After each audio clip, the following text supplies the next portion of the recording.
All right. Good morning, ladies and gentlemen, boys and girls. Welcome back to OneSoccer. I'm in a little bit of pain, Alex, I'm not going to lie, but we are your hosts for today, Josh Deming, Alex Gange-Ruzik, and we are here to talk about the day after the chance to win silverware for the first time in 23 years did not go our way, but we do have some good news because the Gold Cup squad dropped, so you're going to see a lot of venting, um, a little speculation around, what's to come, talk about the Gold Cup, all that good stuff. But Alex, how you feeling this morning? Yeah, I mean, it was certainly a lot last night. I mean, it's not every day you get to play in a final, and I suppose great things about finals and why we love them is they bring such a wide range of emotions. You see the elation that winning it can do for players, the fan base, and the joy and the celebrations. But on the other side of it, you can just see the heartbreak, the disappointment, the pain, and I guess that's partly why we love this beautiful sport, is for games like that. So obviously, looking back, it's still proud moment to see, like, okay, there was a final yesterday. It was a big game, but as I'm sure we'll dive into, it's just also this disappointment, the pain of not being able to win it, but also as we can discuss more in depth, just the fact that really for much of the game it didn't feel like it felt like that loss happened so much earlier than the final whistle, and that's even the more frustrating part in a final, when you lose it so early like that. Yeah, I vented a lot last night. I was disappointed pretty much from start to finish. We're going to address the Gold Cup squad first, guys. So we will get to the Nations League. We're just kind of touching on it a little bit, but yeah, I was frustrated from start to finish. But Alex, your tweet pretty much summed it up. It was just super disappointing to not only get to this final, but to not play the way that we know that they can. To put out the performance that they did was just super surprising and super disappointing. We'll get into whether it was nerves, tactics. I mean, there's a lot to get into. I have a lot to say. I know you do too, but we are going to start on the more positive note before we address the elephant in the room, and we're going to go over to the Gold Cup. So today, about 10 minutes ago, the Gold Cup squad dropped for the upcoming 2023 Gold Cup. Gold Cup squad looks very, very strong. Alex, this I'm not gonna lie, this gave me a bit of a smile. But let's just kind of take it one section at a time. If you guys are joining us in the chat, first off, drop a like if you're joining us. We're going to talk about the Gold Cup squad first, and then we're going to go over and talk about the Nations League final yesterday.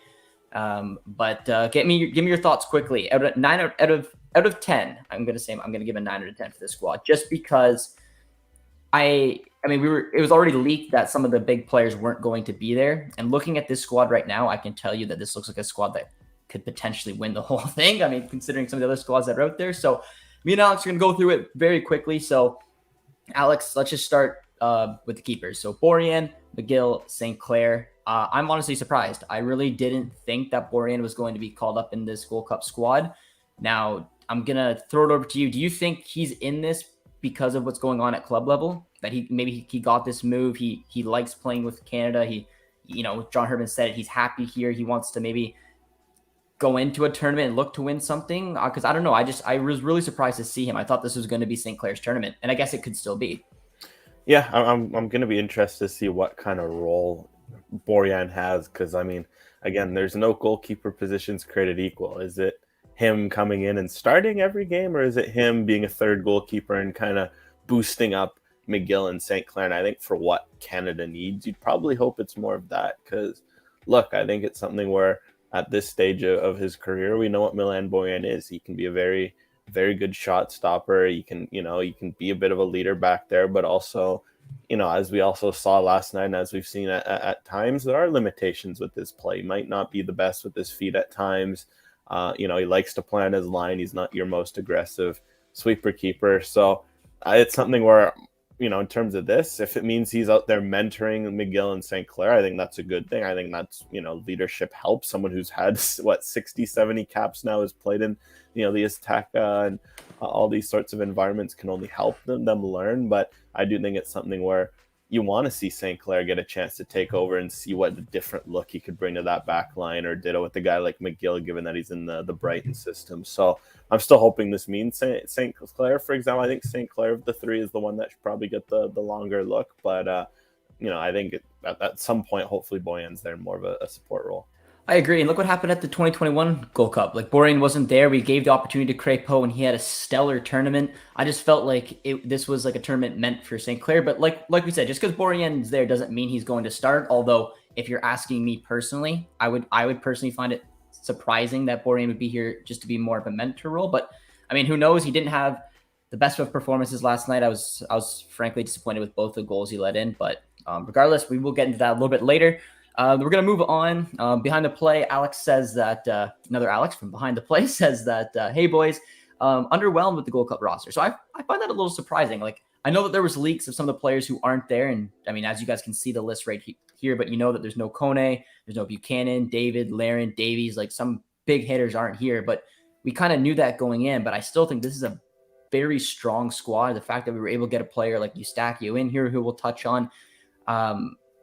I really like it. I mean, to me already, Alex, and we'll get into this. I know I keep saying we'll get into this, but I'm excited. I do think that this side, but just looking at the defenders, is built to probably play that 3-5-2. Don't you think? I mean, the amount of wing backs and center backs we have, the midfielders are a little light, and then we got some attackers up front. But let's go over to the defense because I do see some good names in here that we like: Atakubi, Bombito, Rogiard, Kennedy, Larea, McGraw, Dual National, Miller, Vittoria, Zator. So let's start off with the dual nat. Zachary McGraw, Portland Timbers. We heard the rumors that he was potentially going to be a part of this Gold Cup squad. It's official now. After the performance of yesterday, maybe some question marks around the back three going forward. Are you excited to see this player in the squad?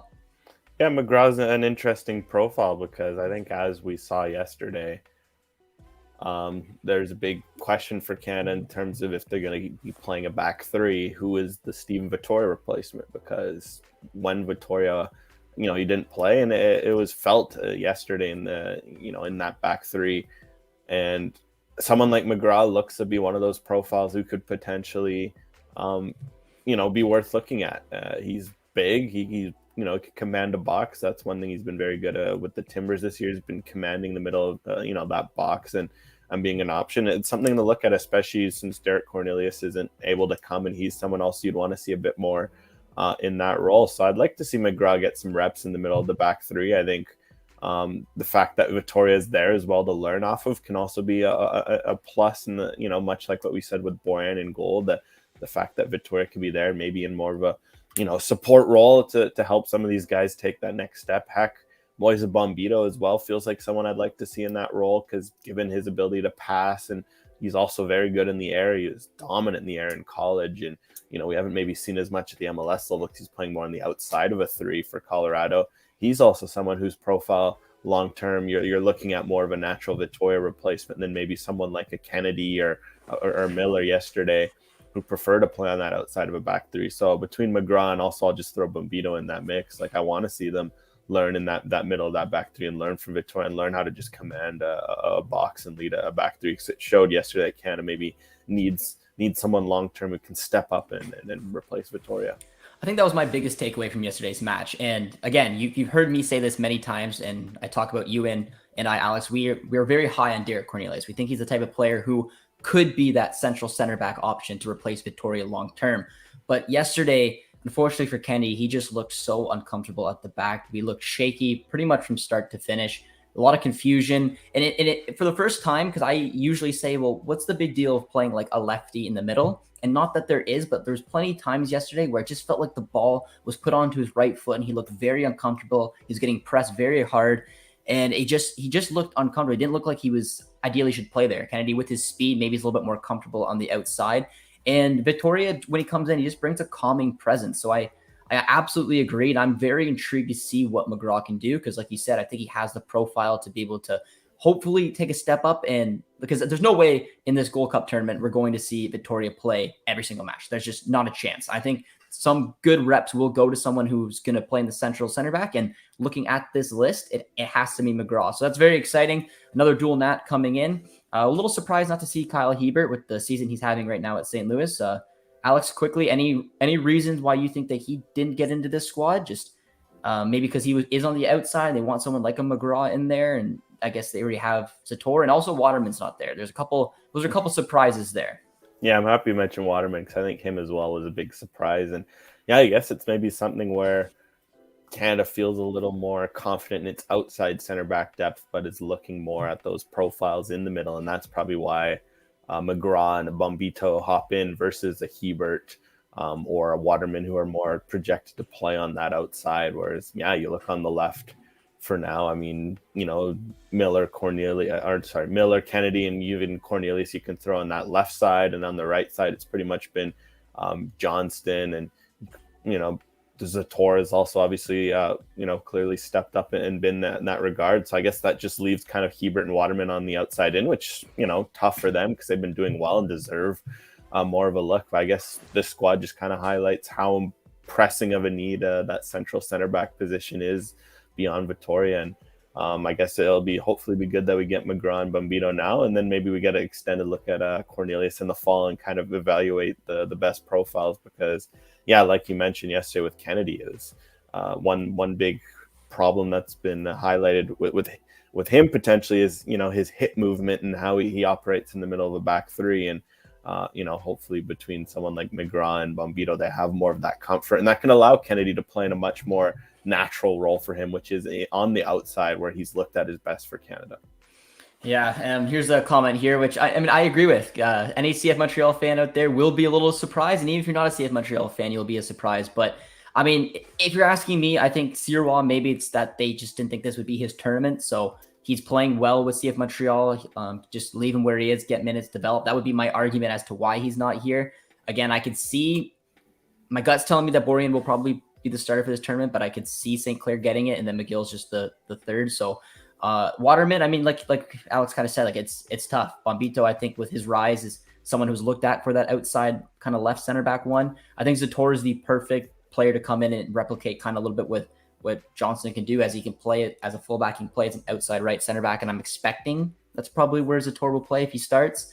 And I guess there just wasn't room. I do think it's a little harsh on Waterman, Sirois, and the big one for me is Chouanier, and we're going to get into that next because only 5 midfielders here, Alex. Only 5. I am pretty surprised. I know you're very excited. Ali Ahmed's in there. Can't wait. I'm hoping he wears number 13. Just, again, numbers guy. Stephen Eustachio is huge. I had a feeling Eustachio is going to be here when some of the leaks were going out that like Davies, Laren, David, Kone, like those kind of guys weren't going to be here. They didn't mention Eustachio. He's comfortable at club level with Porto. He didn't have, because of a couple injuries, like he didn't play like every single match. So I think there's still like some legs in him to be able to do a tournament like this. So huge for Canada that he's there. I think this could be Victor Laturi's tournament, Azorio. David Wotherspoon's a bit of a surprise for me. I'd argue, just with the season that Wotherspoon had, riddled with injuries, that this could have been a tournament for Matthew Chouanier. Do you think that was a little harsh, Alex, that Chouanier missed out? And what do you think the reasoning is behind Wotherspoon getting this call?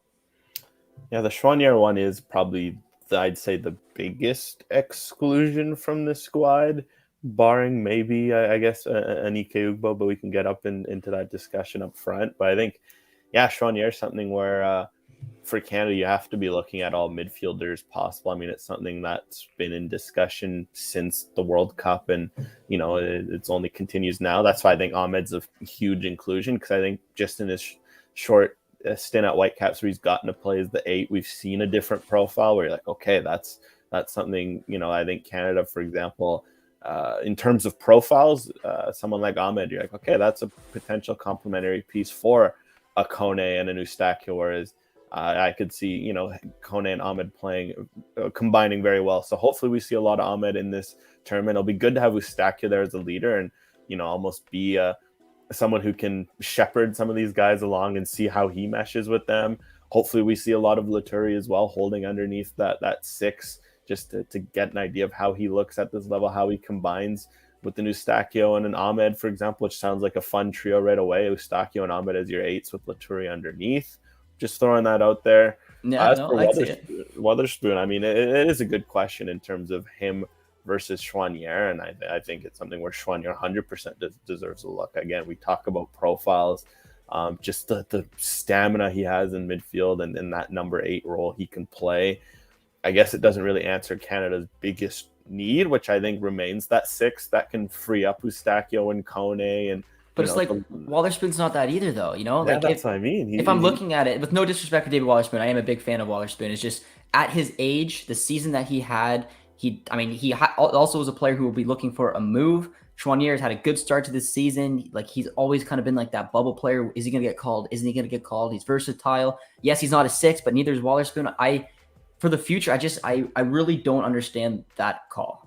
That's like one I'm really having trouble with, because I do think Chouinier deserves this. Again, with no disrespect to Wallerspoon, it's just I don't know. I'm honestly at a bit of a loss for words with that one. Yeah, it's something where you look at especially the long-term implications of Gold Cup and wanting to get some new faces in. We know what Waterspoon is at this stage of his career, and it's a very capable sub if needed.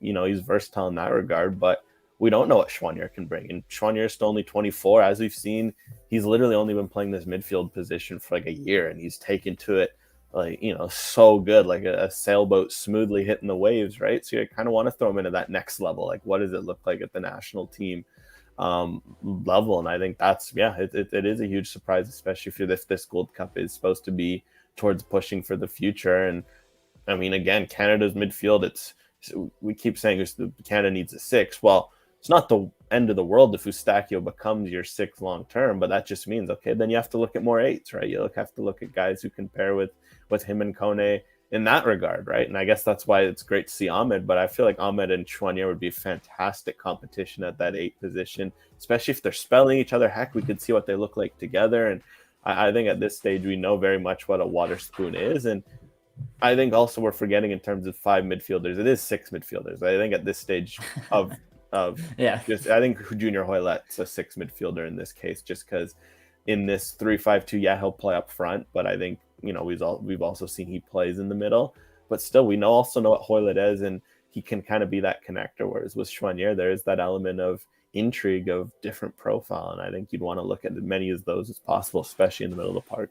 And players that I think thrive under Herdman are players who can be asked to play different positions. Chouinier can play as a wing back, a left mid, right mid, center mid, cam. Like he can play all over the park. And like you said, he's young, and just this, I felt like was going to be a tournament, not only that he was going to be able to make, but potentially play significant minutes in, which tells me, like you said, Alex, then maybe this is Ahmed's tournament. Like you said, Ahmed, Eustáquio, and then maybe Laturi's tournament. Like one of them will have a big opportunity to take a step up and show what they're capable of. But I could also see maybe, like you said, Eustáquio being the 6, Ali up as an 8, along with like a Waterspoon or something like that. But let's move on, because I do want to get to this question from the chat right now. But we're going to just quickly address the attackers. And yeah, there's no big surprise. I kind of expected most of these guys to be here: Brim, Cavallini, Hoylet, Miller, Russell Rowe, and Jacob Schaffelberg. I don't know if any kind of lookout. I don't know. I'm just trying to think of, because I did expect all these players here, but at the same time, I also maybe expected like an Ugbo, and I mean, I had my fingers crossed for a Jebison. But I mean, which one of those players would you like to highlight? Which one do you think could have a big tournament up front? I'm hoping for Charles Andreas Brim. I think it's something where he feels like a player who could take that next step, right? Like going to the Eredivisie after a second season on loan. I feel like he's someone where he keeps getting, like, he keeps doing well. You keep hearing about how well he's doing in the training environment whenever he gets called to the national team. That's why he's gotten a few cameos off the bench.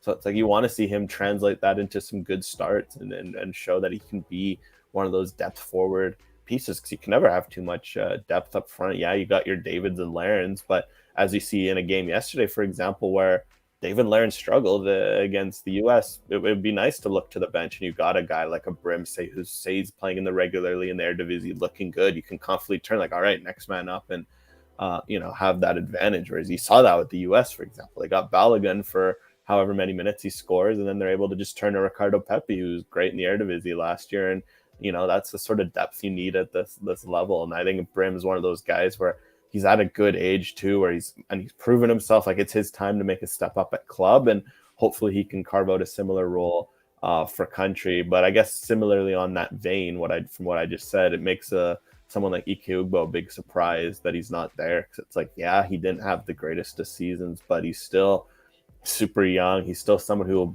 looks like he'll be making a good move this summer from Troyes. He feels like as someone whose number 9 profile is a bit missed for Canada in the sense that, again, I'll continue to say Canada's, in terms of pure number nines, he's the best Canada has right now. So I want to see a bit more of that. Like, what will it look like with him, especially to build his confidence? Like in this group stage, like you're playing, what is it, either Grenada or Guyana in your first match. You're playing Guatemala, you're playing Cuba. Like, you'd like to think he could go out there and score a couple goals, and heck, maybe that's the confidence booster he needs. And while I think it's good, Brim needs that opportunity, Miller also needs that opportunity. Russell Rowe is a great number 9 profile. We're talking about pure number 9s. He's someone that maybe long term can be a good pure number 9. Schaffelberg, I think if you're looking at someone like Cavallini, much like Weatherspoon, you know what Cavallini is at this stage. And certainly while he'll be brought in for leadership, I just look at a guy like Ike Ugbo. It feels like he could have benefited from an opportunity like this more than a Cavallini would have, because you just know what Cavallini is. That's fine at this stage. I 100% agree. I put out a tweet literally an hour and a half ago. I was trying to project a starting 11 that I thought could go on and, really compete deep in this tournament, but also took into consideration the players that we knew weren't going to be there. And I was really hoping that Ugbo would be there because, like you said, I thought he was the number 9 that, despite having a very shaky season, and you can't get around that he could come into a tournament like this, gain confidence, and actually get a run. I always say this about Dane St. Clair. Dane St. Clair is always with his Canadian side, but he does not have very many caps. He's never really been given an opportunity to get many caps, and I thought this could be it, similar to Ugbo. So I am disappointed. However, let's just quickly address actually, I'm going to ask you one question, then I want to quickly address this. If you're looking at 2 attackers that you think Herman would use in maybe a 3-5-2 system to replicate Laren and David, who would you say? I would probably say Russell Rowe and Brim. Like you said, like kind of your natural 9, and then Brim, someone who can kind of float a little behind him. I don't know what that means for Hoylett. Maybe he'll drop a little bit deeper, but do you have another idea of what you'd like to maybe see up front and up front too? Yeah, I'd probably, say something similar. Maybe you could also argue a guy like Miller playing in that a similar role to Brim as well. And, maybe to get his confidence a bit back after playing wing back and all over this year. So yeah, I'd say it's going to be interesting what happens with Russell Rowe, because it feels like he's kind of, you look at this group, him and Cavallini are the only pure number 9s. And it's now a question of like, well, Russell Rowe, like, where do they view him in his development? Obviously we know what Cavallini is. So be interested to see how many minutes Russell Rowe gets. His profile is fascinating. Like watching him for Columbus, for how young he is, his hold-up play and his just ability to link up is, fascinating me. Like he does such a good job of making those little cutbacks and those little passes and those little cuts into space. So hopefully we see a lot of Russell Rowe, and what a Brim, what a Miller, heck, what a Hoylett could look like underneath him. But it is something where I'm like, with Cavallini there, how much of an opportunity will Russell Rowe get? And that's the question to have.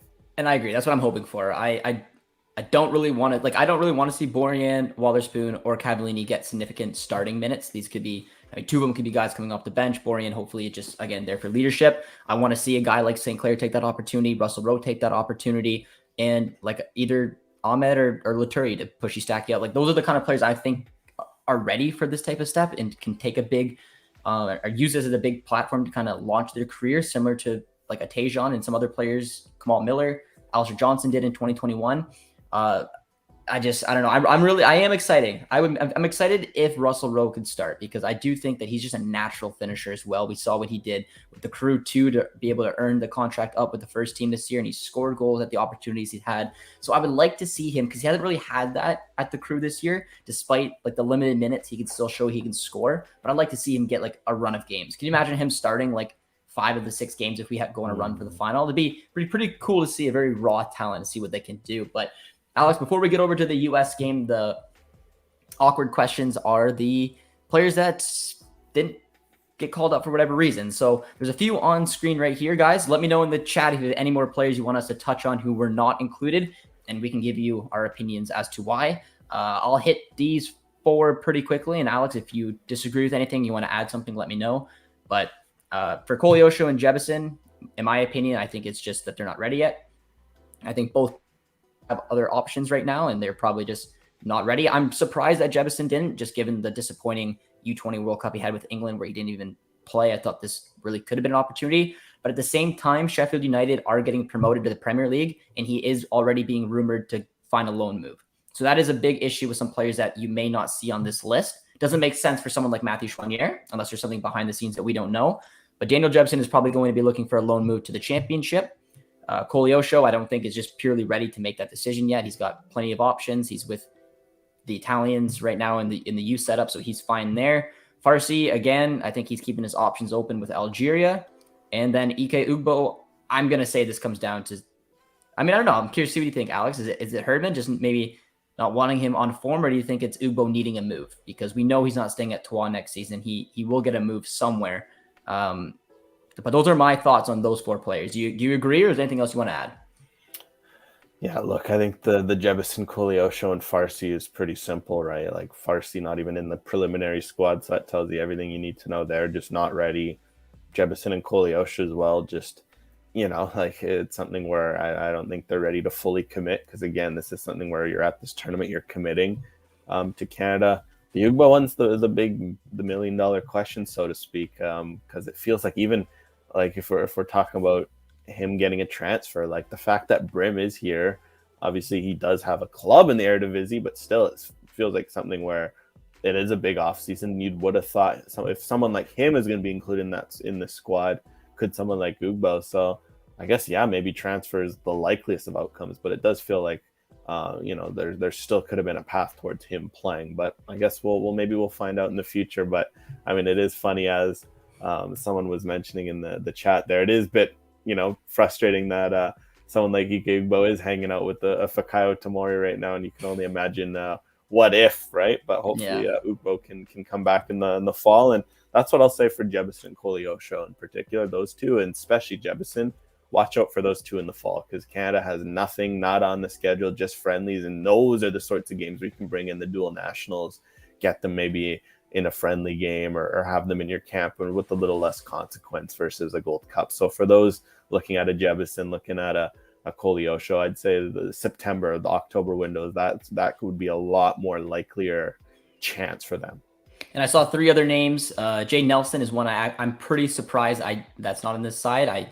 I guess maybe because he just got a new move. He's in Europe right now. Maybe he's starting to fight his way into the starting 11. He's going to have a new manager now as well, so maybe that has something to do with it.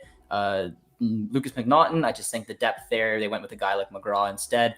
And Corbiano, I just don't think he really deserves a call-up. I think he's had a dreadful couple seasons. He needs to find a club this year, and he needs to find somewhere where we're starting minutes. But Alex, the last question we have right here before we roll on to the good stuff, the final last night. Who is the biggest name you wish was on the Gold Cup squad, and why, Alex? I think I'm just going to have to go Mathieu Choinière. We kind of dove into that. I think it's something where Canada needs to look at options in that midfield, and it feels like he would have been a bit of a no-brainer given his age, given his performances. Because there's a lot of intriguing names at the back.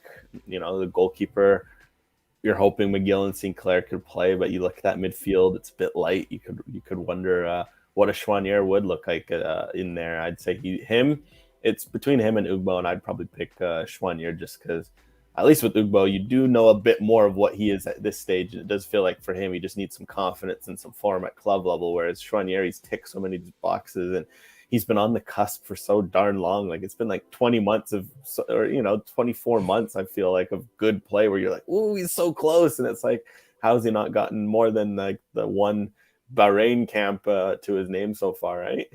Yeah, I don't have much to add because I agree. I would go Choinière probably if you would have asked me, but then you said the other name I would have went with, and that's Ugbo. And I would have picked Ugbo just because I think that, I'm excited if Russell Rowe starts. I'm just, like you said, I'm nervy that the reps could go to Cavallini. And I think if Ugbo was in there, the reps would probably go to Ugbo and then Cavallini. So I just think he's someone that in a tournament like this, when you need goals, he's someone that can put the ball in the back of the net.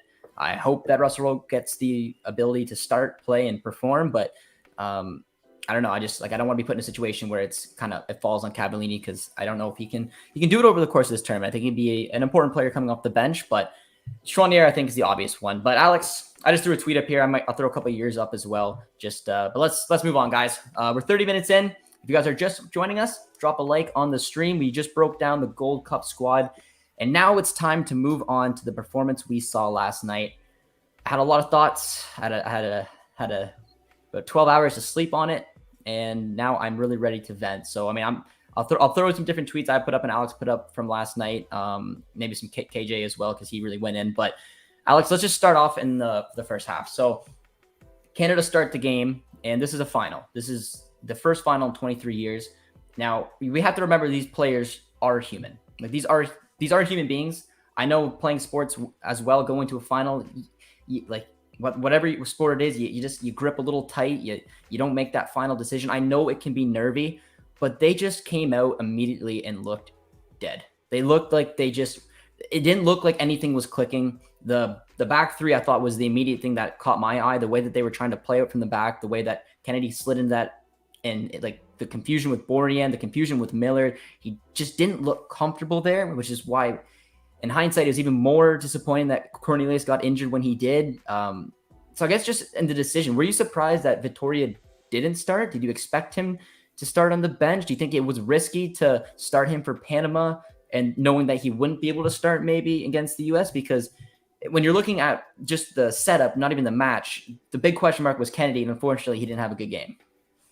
Yeah, I think it was a big surprise because I think it's something where you ideally would have wanted Vitoria in the heart of your back three no matter what. Like, I get why Kennedy started, and I think it's something where there was a lot of projections with Kennedy there, and it made sense on the left, for example, because Timothy Weah is a menace. He's fast, he causes problems, and you look at someone like Kamal Miller, who can sometimes be prone to getting hit on that turn against a quick player. Kennedy was someone who could go 1v1 for him, and it made sense. Like, okay, if Kennedy's out on the outside left, he can have that Weah matchup. He can, be maybe a bit more comfortable with that. And I think it was the big surprise team in the heart of the back three instead of Vitoria. And I think, if anything, I get why it maybe didn't happen, because against Honduras, you tried.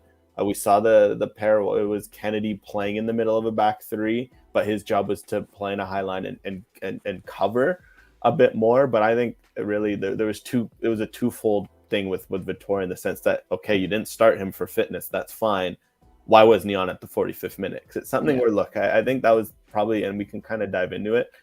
As a coach, it's hard to get things right from the start. Like, I'm not going to fault, like, if you throw together a lineup and there's ideas there, like with this Canada lineup, when it came out of 3-5-2, if we look in hindsight, for the most part, like, okay, this makes sense, right? Like, Kennedy's got the speed to be in a back three. You want the midfield trio, you want the wing backs, etc. If in fundamental theory it was fine, okay, Canada had the right setup from the start, okay, but the problem is, when it was clearly not working, you have to adjust, you have to change, and I think that's the biggest thing. If Vitoria wasn't on from the start, there was no excuses why he shouldn't have been on. Arguably, he could have said at the 30th minute, like, it would have been zero shame. Look, it's not something mean to a guy like Kennedy, or even Miller. If you took out Miller and put Kennedy back out wide, it's okay, we got it wrong. Coach Hardman pulled his hand up, he makes that sub, but it was the fact that Vitoria didn't come in after what we saw was the bigger surprise, that it waited all the way to 60 minutes, because at that point the defensive game was kind of useless. US was already sitting back and protecting what they had. You didn't need Vitoria to come on then, whereas in the 30th minute, the 45th minute, there was still a chance to stem the bleeding and get a little confidence there. Yeah, I agree. Well, at halftime, I said, bring on Vitoria, bring on Buchanan, like shake things up. There's some players like Johnston, was another one who has been so good for this national team for so long, but you can tell when you watch a player as much as you and I probably watched Johnson, you could tell he wasn't 100% fit. Something was up. The touches he had, the decision-making, he just didn't look on. Again, I don't know if it was nerves or it was just like, him not being 100% fit. This is a final. He wants to play it, but just then that back line, to me, right from the get-go, just didn't look there. But another thing that caught my eye, Alex, was, we've heard Herdman say, and I keep saying this quote because I think it's funny, unless Iniesta and Xavi drop out of the sky, like, we want to play with the wide players because those are our star players. Like, Larea was a big call to give him the start over Buchanan. You had Davies on the other side. But unfortunately, despite me not wanting to say it out loud, we really struggled in the wide areas. That was supposed to be Canada's strength, getting into those type of positions. We have very capable and talented fullbacks, and probably the best player in CONCACAF, one of the best fullbacks in the world. But Jedi and Joe Scally put in a shift. Were you surprised that, or did you want to see maybe Canada adjust their tactics a little bit and play a little bit more centrally, or did you? Because they kept doing long balls. They kept trying to spring Larea and Davies. They even switched their flanks to see if they could create something. Nothing was working, and they didn't really adjust in my eyes. What was your take on that? Yeah, there's a two thing, and I will always say this with wide players too. If you want to get more out of your wide players and you're struggling, it starts in the middle. Why? Because if you start dominating the middle, the other team's fullbacks are naturally going to have to pinch a little more. If you're getting a little, if you're starting to take over, their center backs are going to get more eager. They're going to just start playing more narrow. What does that do? It opens up the flanks. And I think, so first of all, I think Canada, yes, if they dominated more in the midfield, it would have helped their wide areas. And also, I just think the way they were approaching their wide players, it felt like, it's like, oh, we have this great speed of Larea and Davies. Let's hit it over the top a bunch. That's not going to work when the US scores 10 minutes in and they're dropping so deep, right? Especially like you mentioned, Robinson and Scally are very athletic, very capable fullbacks. For them, they're probably laughing every time a long ball goes on a narrow field. They're like, oh, like, if they were playing a higher line, maybe they'd be a bit more nervous. And I think that was also surprising. I think it's no coincidence, for example, that Davies' best sequence of play came in that 20-minute period at, I want to say, around 55 to 75, where Canada just start getting him ball to feet and he was just running at guys. And that's what he does well. And it's ditto with Larea. Like, how many times do we see him for TFC or Canada take the ball with his feet, dribble, win a penalty, get a cutback, get a shot on goal? And I just felt like it was just too much to ask for them, of just constantly sending them these balls over the top when the US was sitting pretty much closer to their box than they were the half line with two athletic fullbacks. I think that was the big thing tactically that kind of took away Canada's wide powers, and that was frustrating because, again, if you're going to want to play that route, play in the middle a bit more, tighten the field, force the US to cut in, then play those sorts of long balls. Or, like I mentioned, just give it to the ball to the feet over and over, and at least try to get them that way versus hitting these hopeful long balls that they were just clearly not sticking.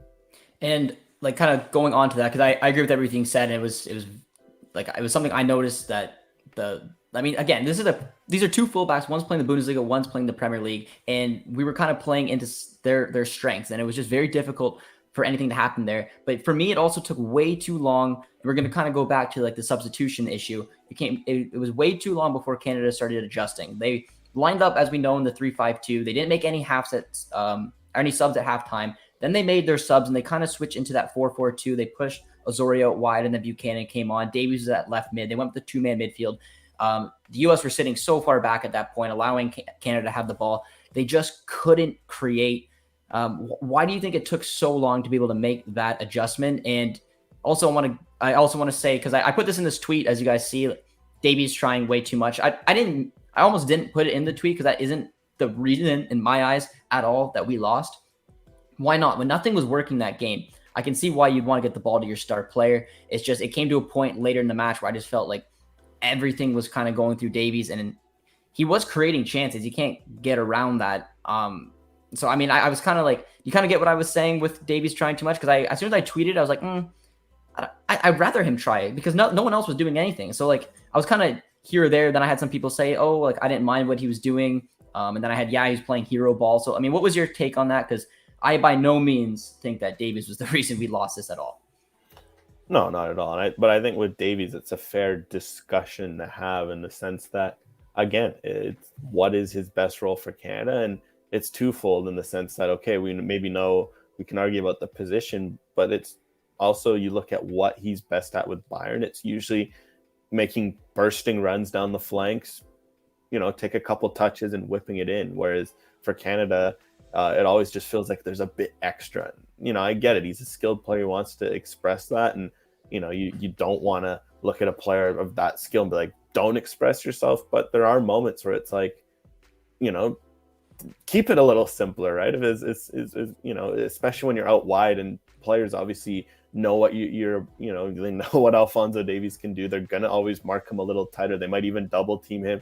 Especially when you're against a team like the US, where, look, you're not going up against say Honduras, where Davies was, obviously way more free down that left side in March. You're going up against Joe Scally. This is a guy who plays in the Bundesliga. This is a guy who's had good performances against Bayern in the past. And it just felt like moments where Davies should have maybe, just kept it a little simpler, make that run, make that touch, and just get it in the box. And that's certainly going to be a challenge to have, because if that's what he's so good at with Bayern, then you want to translate that to Canada. And I just, we didn't see enough of that in that game yesterday. It made it easier for a guy like Scally to kind of do his thing. All right, now got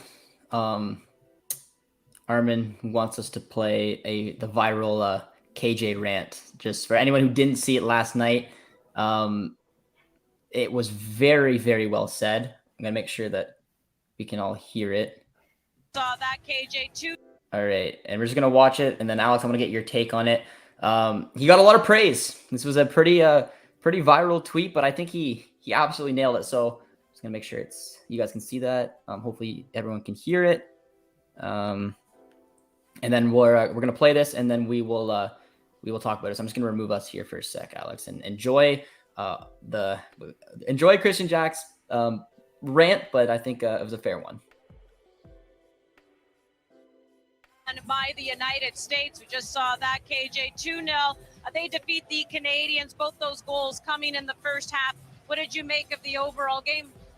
I thought it was a comprehensive victory for the best team by a mile. I think ultimately they were terrific. Ultimately they had a game plan. They stuck to it. They came out the blocks well, as often happens in finals. Set pieces proved crucial. And by far and away the better team. It could have been more, to be fair. And Canada only started to play when they were down by 2, and that's when it's the easiest to play. Did sense a bit of nerves coming from the Canadians, and I know we talk a lot because it's the absolute truth. It's facts. These are Canadians who are now playing with bigger clubs. They're winning trophies, but you could tell there was a sense of occasion here today for the first time in 23 years playing for a trophy. Did it look like they took some time getting into this game? Not for me. No, I don't think they lost this game because of the occasion. I think they lost this game just because ultimately they were not prepared to play a team of this magnitude at this time. And there's a lot of question marks that need to be answered here. A lot of questions. We're here live. It's right after the game. It's raw. Do you know what I mean? But if we want to be a real football country, you need to dissect this very closely. And I thought they were awful for most of the game, I have to say. And I think they were nowhere near the best version of themselves, not even close. And this is not a night for me to hear about lack of preparation time, lack of budgets, more players playing in Tier 1 leagues. I don't want to hear any of that. This was a game where you've got outstanding players playing for Canada tonight, and for whatever reason, they weren't able to show up. Playing in different positions, changing shape, changing formations. For a large part of the game, they were a shambles. And it's not good enough. Nowhere near good enough. And that's a good thing. We can't be sitting here accepting defeat, laying down and saying, oh, well, USA, more players playing in Tier 1 countries, better team, they deserve to win. No, we need to be angry. We need to be mad, because if you're like that, then you're going to make sure that things sting and stay with you and make sure that fundamental changes happen. Because this was an opportunity tonight, and they let it slip. Ouch. He went in. He nailed it though. Bang on. He absolutely nailed it. And it goes back to your tweet that I saw, Alex. I know it's a big occasion. I know that there's nerves, but it's just incredible because we know what this team has done. We've seen them take on the US and play very, very well. And it's not and again, I like what he said about the excuses. It's not about this. It's not about that. It's not about that. It's in the US, the player pool, this and that. It's about the players on the night putting in a shocker. And that from Borjan all the way up to David, I don't think there was anyone you could really look at except for maybe Kone, who put in a decent shift. They just weren't on, and the occasion got to them. What was your biggest takeaway from what KJ was saying? I'd say he's pretty bang on in terms of just why it's frustrating. Because I think sometimes it's important in a result like this, you can get lost in why it's frustrating. I think that was a big challenge World Cup, right? Because Canada went and lost all 3 games. And there's a lot of frustration, especially maybe those who haven't been following the team as much. This is kind of their first introduction to the team, and they, it wasn't overall great, but at least with the World Cup, it was important in that frustration to dissect. But look, Canada hadn't been at this stage for so long. They're playing legit, they're playing Belgium's, Croatia's, Morocco's for the first time ever in their, with this group. Okay, those were your chances to learn your lessons. You went out against a Croatia. You learned what that naivety can do against a team of Croatia's level. You saw how they can punish you. Heck, you learn that a team against Belgium, you can play great for 85 minutes, but if you have one lapse in concentration and you don't finish your chances, you will lose the game. You had all those learning lessons. I think it's frustrating that, look, this is a Canadian team that is, I think it's year 5 under John Herdman, who was hired in 2018. Heck, year 6, if I'm not mistaken, because it's been 5 years. This is a team that has had the chance to grow, to learn. It's had its moments. It had its World Cup where it went up against tier 1 teams and lost and saw why they lost and learned from those lessons. This is a team that's gone to the Azteca and gone to US away in qualifying. They've had these moments already. Like this is, and I think what was frustrating is that this was a performance of a team that was maybe in year 1 in its cycle, like where you just completely get thoroughly outplayed. You just maybe weren't up for the fight. And like, okay, it's a young team. You get it. You move on. Whereas this team has proven no matter what, even at that World Cup where they were maybe outmatched at times, they were still in the fight, right? Like a game like Croatia where they got outmanned, you weren't sitting there thinking like, okay, they were losing every 50-50. They were just, it was just something where Croatia had that class advantage. And yes, you can argue that the US, given how talented they are, has that class advantage. But the way that Canada lost and that they were outworked, they were losing a lot of 50-50s, they just didn't seem up for the fight. They didn't adjust. Those are things we never saw from Canada, even at their worst. Like they've had some bad performances over the last cycle, but what did they do? They were always in the fight. They adjusted and they gave themselves a chance to win. And I think the fact that Canada pretty much, as soon as that first US goal went in, they were out of the game. That's not what this Canada team has been about. And I think that's where, if you want to be, like KJ mentions, a soccer nation, you want to be a serious team long term, these are the sorts of performances that just can't happen. Again, it's a final. You can play awfully. That happens. Nerves get the best of you. I will never fault that. But I think it's just something where the overall performance, it just felt too much of one that was in year 1 of its cycle. When we have to remember, this is year 6 of a cycle. They're about to host a World Cup. They're going to go to Copa America next year. And if they're having performances like this, like you can only imagine what an Argentina would do to you if you showed up like this. Like the US, really, they were nice. They should have had 3, 4, 5 at times, it felt like. Yeah, this was for me the worst experience I've had watching a game with taking everything into consideration. This has been a very impressive rise from the Canadian national team, but it's taken like 5+ years to get to this point. And it seemed like to me when people kept asking me like, Josh, who do you think is going to win? I mean, I'm obviously going to back Canada, but I genuinely thought that they were going to go in and grab this occasion and show that everything that we put into this program, this team, getting the World Cup, going on a good Gold Cup runs, taking 4 of 6 points from Mexico, the US, like every time that there was an obstacle thrown Canada's way, they took it. And they showed that they can play with the big boys of CONCACAF. And I know the World Cup didn't go the way, but I mean, there's no excuses. Like it sucked. It was not the best performance, but like you said, they still the Belgian game was impressive. There was injuries you could take into consideration, but this seemed like the moment where they could make a statement, that they could show, hey, we're going to take that step. We're going to win that trophy. We're going to show we're here to play. And to see the performance when we got to that stage just shows honestly how much further along the US is. And that's just, I mean, Mexico got that taste a couple of days before. Their program is definitely trending downward. Not that we're trending downward. I still think we're trending upward, but it kind of shows us now to take a look at what the US have done in their grassroots to get all these things, to show where they are. We need to strive to be like that, be better than that. We need to keep going. And it just felt like a big step backwards, and it just felt like a huge gut punch for me. I really went into it with high hopes, and then the performance just kind of been like, we didn't deserve it. And that's just as simple as that.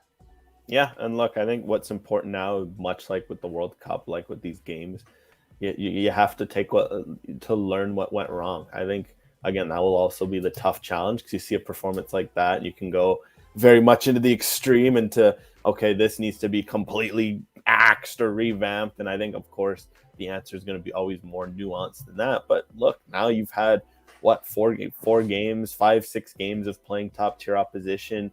You've learned a lot. And I think it's something where there's now the next step is, if you're going to want to compete with these bigger teams, what did you learn from these sorts of games? And I think, there's a lot of great questions to ask in terms of, okay, is Canada getting as much out of their best players in these big games as possible? Okay, what's the next step for Canada?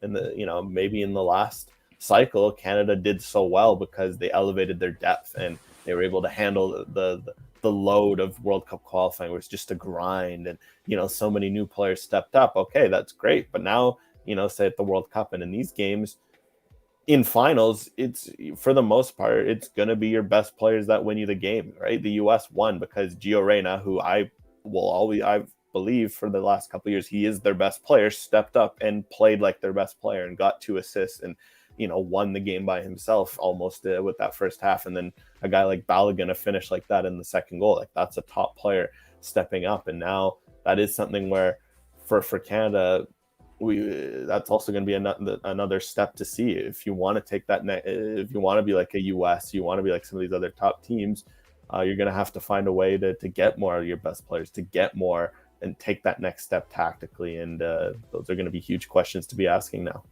Now, Alex has got to get going in a couple minutes, so I'm going to get one last question. It's coming from Armin. He said, are we underplaying just how good this U.S. men's national team could be? Balogun looks like the exact missing piece to bring together the other 10. So I'm going to go on a couple thoughts here, and then I'm going to throw it over to Alex before he's got to go. But what impressed me most about the U.S., when we've seen Canada play them in the past under Berhalter, they played in the 4-3-3 system. Their midfield was very defense-minded. They created chances from the wings, which made Canada very easily to defend. I put up a funny tweet where when we beat them in Hamilton, we sat back at home, allowed them to play with the ball, and they just couldn't create anything. They didn't have that Gio Reyna in the midfield. They didn't have that creativity. Everything that they tried to do came from the wide areas. It was very easy to defend, and we hit on the break with the speed that we had, and we ended up winning that game. And it's just, I think what makes good teams and good managers is having the ability to adjust the way that your team plays. When I view this U.S. side, they are a side that likes to play with the ball. I don't think there's any way around that. I don't think anyone was going into this game saying Canada would have 64% of the ball in Vegas. And that's what they did. They got off to the early start. They were very organized defensively. They took their opportunities when it came. They gave Canada the ball and kind of did what we did to them and said, play with it, see what you can create. Alex touched on it. We tried to play in the wide areas. Davies, Larea, it just wasn't really on. And it was pretty much a game plan that was set up very well. And then having a piece like a Balogun, someone who can be, like a perfect finisher in the perfect moment is important as well. But the setup for them is what impressed me, because I just wasn't sure a team that liked to play with the ball could be comfortable defending that way and allowing Canada to have so much and being successful. So that was my kind of big takeaway. But Balogun is definitely a piece that's important. And then like Alex also said, Pepe scored in the semifinals for them. Balogun, they have depth all over the park, and they were missing some big name players. So this is a pool with a lot of players that can step up in big games, and they proved it. So any thoughts on that, Alex, before you got to go? Yeah, it's twofold. Look, the U.S. team is a good team, and they can take over games. And I think also, but on the flip side for Canada, I think it shows that teams now are giving Canada respect, in the sense that the U.S. in the past, it was almost naive from the U.S. So they're almost like, look, it's Canada. We can play with the ball. We can break them down. Like there's some other, CONCACAF team. And then they realize like, oh shoot, Canada can actually cause threats on the break. They can if you let them sit compact and do things. And I also think this was as much the U.S. showing Canada respect by, look, the U.S. scored their first goal. And maybe if they saw Canada as an inferior team, they would have just kept going and tried to make it 3-4. The fact they sat a little deep, they're like, okay, we know Canada struggles to break down low blocks. They've shown in the past that they can take advantage of that. The U.S. sat off and they forced Canada to play. And I think it shows that when you play teams at this level and they respect you, and then you just have to be so wary, right? Like that was the moment with Reyna and Balogun. Like it was just one run through the midfield and one pass, and it was all so quick. It wasn't there were warning shots before then, but it just feel like it all came and happened in a moment. But that's just what good teams do, and I think we have to give credit to the U.S. Like, this is a team that if they hit their full potential, it's scary. Like their core group is all 25 or less. Like they got guys like Gio Reyna, who's barely can drink in the U.S. He's still super young. A guy like Pulisic isn't old either. Like Weston McKennie, Tyler Adams, all these guys are less than 25. Anthony Robinson.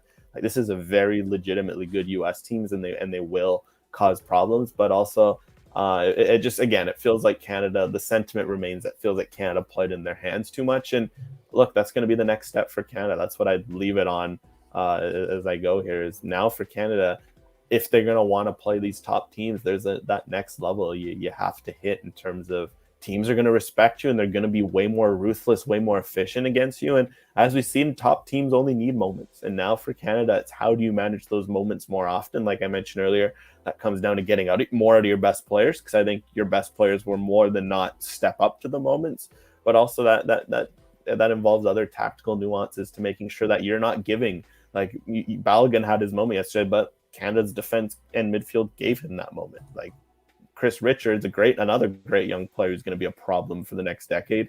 He had the great header off the corner, but Canada kind of gave him that moment with sloppy set piece defending. And those are all just the little details that Canada's going to need to clean up and look and ask, how can we clean those up? What can we do differently if they're going to want to take that next step? Because look, when you're playing a Honduras away, you can be a little sloppier and still win. Canada, when they beat some of those teams, they didn't have the most perfect minute 1 to 90 performances, but if anything, they're the teams that stepped up and won those key moments and executed. But when you're playing big teams, that's what you have to do. If not, you're going to have games like Belgium where you can have the greatest performance in the world and you still lose. Why? Because you gave a good team a moment to shine. And unfortunately, in this U.S. game, they gave them way too many of those moments, and they didn't have enough of those moments. And there are many fundamental reasons why that was the case, from star players to depth to the formation. And that's a whole other discussion for maybe a whole other day. Well, Alex, you let it out. You let off the chest. I feel a little better too. I hope the chat does as well, letting it just the pain off the chest. So we're going to end the stream with some fun. Alex could be back in about 10 or so minutes. So Alex, if you're able to jump back on, come back on. We're just going to build the Gold Cup squad. So Alex and I, it's going to be kind of fun. He's not going to be here for it, but he will hopefully be back. But I'm just going to share my screen, guys. And this is the Gold Cup squad that Alex and I built together that we expected to see. So let's take a look at it, and then let's put together the actual squad, put together a starting 11, the depth chart, and then hopefully when Alex comes back in, he can let me know if I made any mistakes or if he agrees. But if you guys are still here today, be sure to drop a like, drop a sub if you guys are new, and help me out to try to put together the pieces of this Gold Cup squad. It's been a very hurtful morning. I'm not gonna lie, I woke up pretty bummed. I did like the news about the Gold Cup because I personally believe that after losing the Nations League, it is so much more important now to win the Gold Cup. I've said that, to be the kings of Concacaf, you have to win the Nations League because it's best on best. These are all kind of a B squad, but I still want to win. I want to win something. I want to get that just ingrained in the players that you need to win. You need to know how to win. And I think this Gold Cup squad can go on a run. I think the Mexican squad is pretty strong. The U.S., I think, is a little bit stronger than the team they sent back in 2021. But, I mean, they went on and won that tournament, so they're not one to take lightly. So let's see what we can do here. And let's take a quick look over at the squad that Alex and I projected. But we'll go in the chat a little bit here quickly. DC says that we can beat anyone in CONCACAF. I agree. Amy says, I'd give McGill a shot in goal. Let me know. Let me know in the chat, guys. Who do you want to see start for Canada? I have a feeling it's going to be Borjan, but if you guys can convince me otherwise, I'm down. But let's take a look here. So in the projected squad that Alex and I had, we had McGill, Sirwa, and St. Clair, with St. Clair starting. So as we know, Sirwa is not there. It's Borjan. So I would argue, guys, I mean, I'm going to put it what I like to see. I'd like to see it in this order. Well, actually, I'd like to see Borjan not start, just kind of be there for like a leadership. But I have a feeling if you're really going to ask me to put money on it, I would say Borjan's probably going to start. I don't know. I can't really see Herman bringing him and then not starting him. Maybe St. Clair gets like the third game in the group stage or a game that's not important, but I would guess Borjan starts, even though I hope that St. Clair gives it. I hope he gets the opportunity. He's been around this national team for a while now, but he hasn't been getting those caps because you have Kripo and Borjan ahead of him. I just feel like this was supposed to be his tournament, but maybe we'll see. Borjan's had, some disappointing few weeks with, having to basically get shooed out of Belgrade. He's got a loan move. He's heading over now to a different club, so maybe this could be good for him. But that's the order I'll go right now. And then going on to the back six, we have Miller on the left with Hebert. So Hebert obviously wasn't in the squad. Waterman and McNaughton. So I had Waterman starting with McNaughton as the backup. Not in there. McGraw was. I'm going to probably put him over here. I doubt he's going to start all the games. Zator. So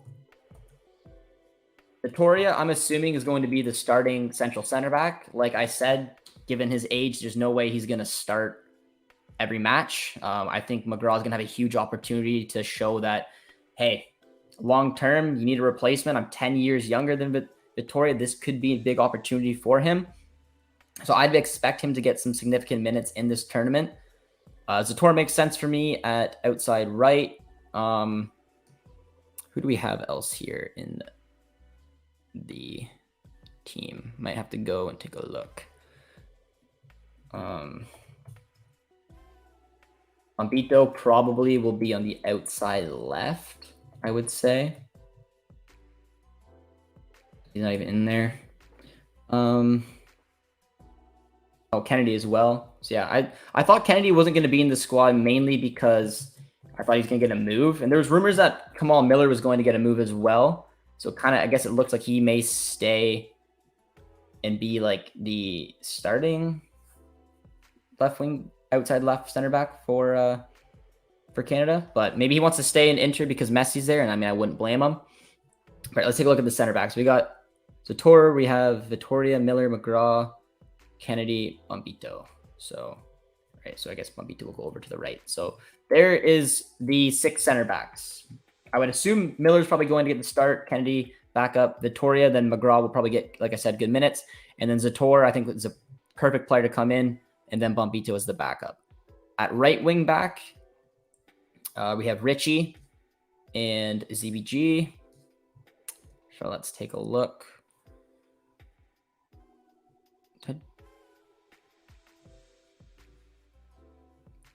All right, so I didn't have him in there. For Lareo, the start. Honestly, a little surprised also that Raposo didn't get a look, but Atakubi will definitely be the starting left wing back, and I like that. I don't mind the back. Gonna move Milla. All right, I guess we can count him as a. Yeah, Atakubi at left wing back, Miller as the backup, Larea, ZBG. So we had Chouanier. I had Chouanier starting, which is super disappointing, but he's not there. Jay Nelson's not there. Cambridge is not there. Kone's not there. Piet's not there. The only midfielder that Alex and I put in this squad was Laturi. So we were not very good there. So Eustachio will be our starting CM. Ahmed probably be the backup. I'm guessing like Azorio will start. Toilette will probably be backup there. Who else? Oh, we also got Spoonie. Don't really have a backup 6, but I guess actually I'm gonna put Eustachio over here. Ahmed, where's Wallerspoon? Wallerspoon can go there. Curry can go there. All right. What am I doing? All right. All right. So that any issues, guys? You see here? Who's Cambridge? Right there. Evan with the information. Yeah, good young player on Charlotte right now. Thought he might get an opportunity. He's a dual nat, eligible to represent Canada and the US. But is there anyone else I was missing in that squad? So I got Ahmed, Stachio. Yep. All right, now it's time for the front. So I got Miller on one side, Hoylett. Yeah, all right. So Brim Cavallini. So I want Russell Rowe to start. So I had Ugbo in here. So we're going to take him out. I want Russell Rowe to start. Cavallini can be his backup. Schaffelberg, the backup, and Brim. All right, so that is the squad. Any issues with the starting 11? Let me know. What do you guys think? Josh, you silly boy. Curzon squad. No. So that was the projected. Starting 11 Alex and I came up with beforehand. So we were definitely off by quite a bit. But this is the 23-man squad put together. Just going to delete these names so not to confuse anybody. So this is the 23-man squad. Yep, 23. So this is how I would do it in the depth chart. So I would start St. Clair. Borjan can be the backup, and then McGill. Even though, like I said, I think that Borjan will start. Out the wing backs, I would go Larea. ZBG can be the backup. And then you have Zator, Vittoria, and Miller, hopefully getting a lot of minutes. Kennedy will definitely get some reps as well. McGraw will, he could maybe even take over the tournament depending on what happens with Vittoria and his fitness. Bombito as well. They'll probably all get reps in the group stage, but I would say probably in knockout, that is the main three going forward. Vittoria, Zator, Miller. Atakubi will be the starting left wing back. Liam Miller will kind of be the backup. He played with Basel for a lot of the season as a wing back, so he can definitely feature there. Eustachio starting at the 6. Laturi can be his backup. Ahmed Watherspoon as our 8s, and then Osorio Hoylett as our 10s. And then our strikers, I'd really like to see Russell Rowe get a lot of minutes, get a lot of starts, but I do have a feeling Cavallini may get that. And then, of course, Brim and Schaffelberg as the other 2. So my starting 11 would be St. Clair, Larea, Zator, Vittoria, Miller, Atakubi, Eustachio, Ahmed, Osorio, Brim, and Russell Rowe. Let me know what you guys think. If you would change anything, if you think that Borjan will start, if you think that Cavallini will start, we will see. But now I'm going to get into the chat and, just talk with you guys. The U.S. men's national team have named their squad. It's a B squad.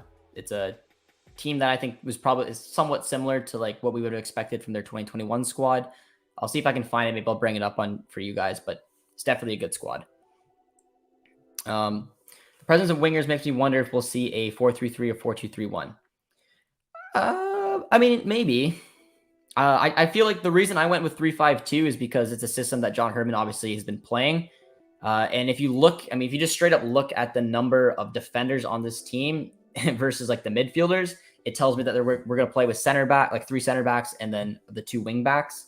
And if you look at the 3-5-2, the way I put it up, every position has someone that can be its backup in this way. You could argue you could do a 4-2-3-1. You could have Osorio and Hoylett as your cams. You don't really have 2 6s. You would really need Eustachio and Laturi to basically be your 2 6s in that system. I don't think Watherspoon's not comfortable playing there. Maybe Ahmed could. Schaffelberg can go out wide. Brim can go out wide. Miller can go out wide. But I think with the wingbacks and knowing that some of the best players on this squad is Larea and Atakubi, you'd want them to start and probably put them in positions that they could thrive in. And I think that playing a wingback role, I really like the way that this like potential starting 11 could set up. So Tora, Vittoria, Miller are all very capable. Larea, Atakubi, I think is where a lot of the opportunities will be created from. I do like that 3-man midfield. Eustachio being this squad is huge. You have the creativity of either a Hoylett or Osorio up front. Ahmed can be in there as well. Could be a big tournament for him. Or you start Laturi and push Eustachio into the 8. And then you have Russell Rowe and Brim, a natural number 9, and then someone who can kind of float off of him. And you could even argue that it's the same thing as if you start Cavallini and then Schaffelberg. Schaffelberg has played a few times up front with Nashville this season with Hani Mukhtar, so he's kind of used to playing off of someone. So I do like the way that this side is lining up. Yes, we don't have like our Laren, David, Davies, like those kind of guys, but this is still a pretty good squad that should do some damage in the Gold Cup. Josh, can you speak on the Kamal Miller news? Well, the rumors were like he could potentially go over to Europe, but I don't know. There hasn't been much since basically he went to Inter. Like it was kind of rumored that he was going to go over to Inter to then find a route to Europe. I don't know if Messi coming in changed that, but I thought if Miller wasn't going to be in this tournament, it's because he's trying to find a move abroad. So the fact that he's in this squad and that Messi's coming to Inter, maybe he's comfortable in Florida. I don't 100% know. Who's the next breakout star from this group? Looking at my projected starting 11, I would look at 2 players. I would look at Russell Rowe if he gets some reps. Like I said, he doesn't get a ton of starts right now with Columbus, but he does come off the bench. He shows that he can score. And if he gets a run and could start maybe 4 or 5 games in this tournament, I think he could have a big opportunity to score some goals, considering some of the opposition we have in the group stage. And Ahmed would be the other one as well. I think that or Laturi, one of the 2, whoever starts, I think could have a big opportunity to have a breakout campaign. Because like I said, it's either Eustachio is the 6th with Ahmed and like an Osorio, or it's Laturi's the sixth with Eustachio and an Osorio. So I think one of those two could have a big opportunity. And I also wouldn't rule out McGraw. Considering what we saw last night, Canada's desperate to find their next Vittoria replacement, and McGraw's got that profile to maybe do it. So those would be the guys I'm looking at. Is it common for countries to use B squads in the Gold Cup? It's very common. This is back-to-back years now for the U.S. They sent a complete MLS-based squad in 2021, and they won that competition because a week prior, they sent their A squad and won the Nations League. They did the same thing, sent their A squad, won the Nations League, and now have a B squad to Gold Cup, similar to what Canada's doing. But I would say that we're sending a much stronger squad than the U.S., like in terms of a lot of these players are on our A squad. The U.S. didn't really do that. They went complete MLS route. Mexico is missing a lot of their big stars. They didn't have their fullest, healthiest squad available for Nations League, and they're sending probably like a B+-ish squad to the Gold Cup. But yeah, it's not common because a lot of players want rest over the summer. And if you had the ability to just play for your country at the Nations League, like Mexico, Canada, US did, some of these players will want time off. They're also looking for moves. And if they've gone or secured a move already, they may want to be available right away for preseason. So there's a lot that goes into it. It's just a longer tournament. And the fact that it happens every 2 years, a lot of times you just see, and with the addition of the Nations League, you see the big countries sending a lot of B squads, and that's just kind of it. So I'm pretty happy with some of the players that I saw in Canada, like your Eustachios, Atakubi, Larea, Miller, Vittoria. Like there's some big names on this squad that hopefully gives us a big opportunity to do something special. My gut says Cavallini will start. I agree. I would honestly probably even flip it. If you're going off what I'm thinking, like or what I think Herdman will do, I could see Cavallini and Schaffelberg starting. And then probably Borjan over St. Clair in that team. What about Ugbo? I don't 100% know. I can't confirm anything, but my guess is that he's got to find a move. He's not going to stay with Troyes. I don't know where he's going to go. Maybe he's fallen out a little favor with Herdman after a poor season. I don't know, but I thought this could have been a good opportunity for him. Very excited to see Ahmed. It feels, yeah, I think he could be in for a big tournament. Cavallini, when available, should start. Same for Eustachio. Eustachio will definitely probably start every single match, except for if we win our first two matches in the group stage, probably see him rested in our last one if it doesn't matter in terms of where we're going to finish. And yeah, I don't agree with Cavallini. I think Cavallini should be like a super sub type player for this. Makes sense. Thank you. Not a problem. We should make the finals. Or made the finals. Does that count? Yeah, I don't know. But that's so that's a squad that I'm putting together there for the Gold Cup. I think that there's a lot of quality in this team. I think that now that we just lost the Nations League, the Gold Cup becomes that much more important for us. And I truthfully think that there's a good chance. There's no reason looking at this squad, and again, some of the squads that were put in already, that this team can't go on a big run. I think that we're one of the favorites for this tournament. I think that some players could have a special opportunity to break out. And like I mentioned, you're looking at your Ahmeds, your Russell Rose, your McGraws, and I'm hoping for something special. Like I said, I was pretty gutted to wake up this morning after that disappointing loss.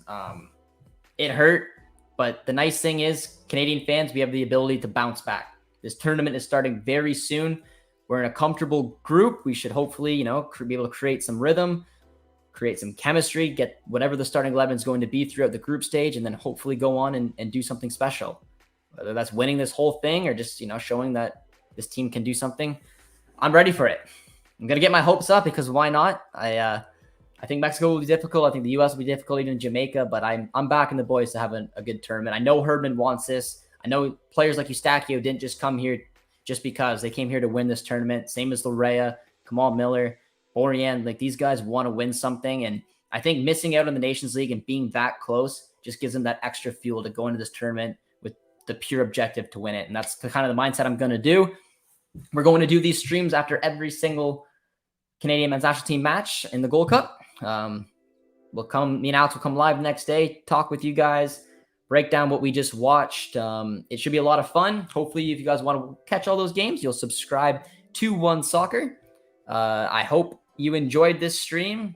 Big shout out to Alex. I am going to end it now, so Alex missed out, but hopefully you guys enjoyed the stream. I know it's disappointing. I know it hurts, but I like the ability that we can bounce back. It's coming right up. So get your hopes up again, Canada. We go round 2 in the Gold Cup starting. And if you want to watch it, like I said, subscribe to OneSoccer. And if you enjoyed this stream, be sure to drop a like, drop a sub, and we will see you guys soon. Cheers, friends.